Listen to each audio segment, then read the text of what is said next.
Оюун зөвлөлөгч асуулт асуу. Би өөрөө Багханга дүүргийн аж үйлдвэрийн паркийн бас удирдах зөвлөлд ажилладаг. Тэгэхээр тодорхой хэмжээний ойлголт бол надад байна. Тэгэхээр нэг тодруулж асуух хэд хэдэн зүйл байна. За энэхүү одоо төслийн хувьд бол агаарын бохирдлыг бууруулах одоо хамгийн чухал бодлого, хамгийн бодиттой ажлуудын нэг гэж харж байна. Тэгвэл мэдээж агаарын бохирдлыг бууруулах одоо алсыг харсан томоохон бодлого нь өөр орон сууцчлах хөтөлбөр тэрийг бүгд одоо мэдж байгаа. Гэхдээ бас нэг ойрын 5-аас 10 жилдээ асуудлыг яаж шийдэх вэ гэдэг нь өөрөө энэ одоо үйлдвэр технологийн парк дээр явагдах төсөл хөтөлбөртэй шууд хамааралтай юм а гэж ойлгож байгаа. За нийслэл Улаанбаатар хотод Багнуур, Багханга, Налайх, Эмээлт гэсэн 4 аж үйлдвэрийн парк байна. За энэ дөрвөөс өнөөдөр үйл ажиллагаа нь хамгийн сайн явагдаж байгаа. Одоо парк нь Эмээлтийн аж үйлдвэрийн парк гэдгийг бүгд мэдж байгаа. Дид бүтцийн асуудал нь магадгүй одоо ойрын жилүүдэд шийдэгдэхээр төсөв тусгагдаж бодлогын бичиг баримтууд нь бас нийслэлийн иргэдийн урлаар амжилттай хэрэгжиж явж байгаа. Удирдлага нь ч гэсэн идэвхтэй сайн ажиллаа явж байгаа. Тэрийг бүгд мэдж байгаа. За тэгвэл бусад аж үйлдвэрийн паркуудын хувьд Багнуур, Багханга, Налайх гэсэн энэ 3 аж үйлдвэрийн парк дээр нийслэл ер нь ямар бодлого баримталж байгаа вэ гэдгийг би тодруулж асуумаар байгаа, бас хэлмээр байгаа. Яагаад гэвэл хамгийн баян байх ёстой энэ аж үйлдвэрийн паркууд маань одоо хамгийн ядуу, хамгийн үйл ажиллагаанд тодорхойгүй юм гацсан байдалтай байгаа гэж би харж байгаа. Яагаад гэхээр дид бүтцийн асуудлыг бид нэр шийдэж чадаагүй байна. Өнөөдөр Багхангаал гэхэд цахилгааны асуудал, усны асуудал, цэвэр бохны шугамын асуудал, дулааны асуудал гэдээ аль нь шийдэгдээгүй. Тэгэхээр энэ Багханга дээр ямар одоо компани орж үйл ажиллагаа явуулах вэ дээ. За нэгдүгээр асуулт. Багнуур, Багханга, Налайх гэсэн эдгээр одоо аж үйлдвэрийн паркуудын дид бүтцийн асуудлыг хизээ одоо бүрэн шийдвэрлэж дуусгаар нийслэл харж тооцоолж бодлогын бичиг баримтандаа тусгаж явж байгаа вэ? Нэгдүгээрт. За хоёрдугаарт одоо бидний Багнуур үйлдвэр технологийн парк шинээр байгуулах гэж байгаа энэ паркийн хувьд дид бүтцийн асуудал нь хэрхэн шийдэгдсэн юм бэ? Цаг хугацааны хувьд одоо төсөв тооцооны хувьд яаж шийдэгдэж байгаа вэ? За гуравдугаарх нь ингээ аж үйлдвэрийн паркуудын хувьд аваад үзэхээр нийслэл асуудлыг нь бүрэн дангаараа хариуцаад явна гэхээсээ илүү засгийн газрын үйл ажиллагаатай холбоотой, бодлого шийдвэр тогтоолтой холбоотой. Дээр нь одоо холбогдох яамдуудтай бас шууд ингээ холбогдоод байдаг. Тодорхойгүй байдлууд бас үүсдэг. Тэгэхээр энэ дээр бас шийдлийг гаргах тал дээр би өмнө нь нийслэлийн засаг даргын тамгын газарт бас хандаж хурал дээр үг хэлжсэн. Тэгээ энэ дээр бас тодорхой байр суурьуудыг сонсомоор байна. Ийм 3 асуулт. За давуу талаа дээр хариулъя. Багханга болон Налуу ухааны паркуудын асуудлууд дээр бол хөгжлийн төлөвлөгөөнөр бол хийгдэж байгаа.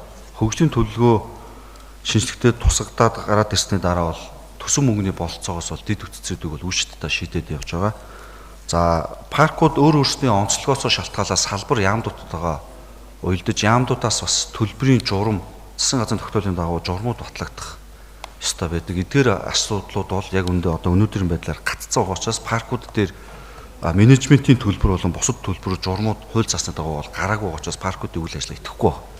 Тэгэхээр энэ дээр бас тодорхой хэмжээний манай одоо салбар хариуцсан яамдууд манлаж ажиллаж хууль засны дагуу бол журмуудаа бол эцэлж гарах юм шаардлагатай байж байгаа.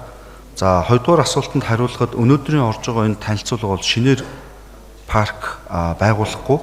Энэ болохоор Эрдэнэс үйлдвэр технологийн паркийн Эрдэнэс Монгол группийн хариуцаад хийж байгаа ажил.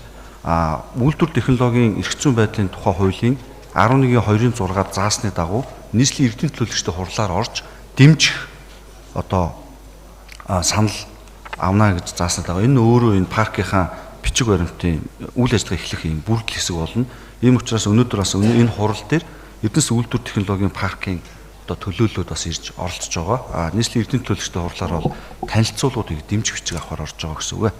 За 3 дугаар асуултанд хариулахад за нийслэлийн зүгээс бол Улаанбаатар хотод харьяа 4 парк байж байгаа. Эмээлт, Багханга, Налуу ухаа, Багнуурын аж үйлдвэр технологийн паркууд. Тэгээд өөр өөрсдийнхөө хөнгөн үйлдвэрлэл, барилгын материал,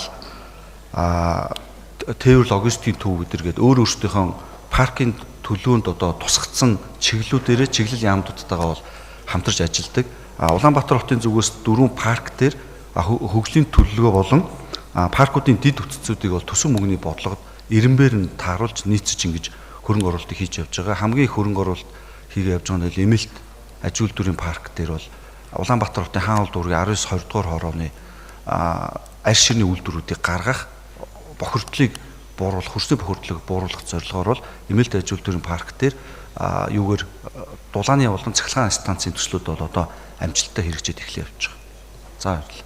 Тодруулж суй оюун зол төлөөлөгч. За.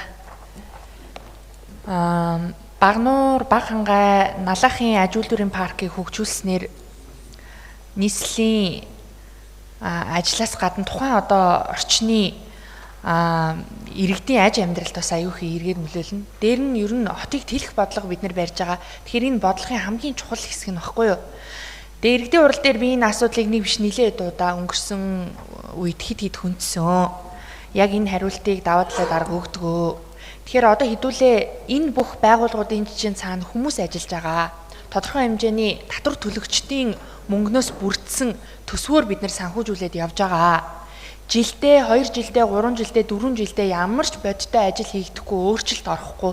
Тэгээ ийм нэг ядруухан байгууллагууд байлгаад амиргүй байна. Тэгэхээр энэ дээрээ жоохон дөрвтэй ийм шийдвэрүүдийг гаргаад түлхээд хөгжүүлээд явбал хаана их үр дүнтэй байна гэдэг санааг л би хэлээд байгаа.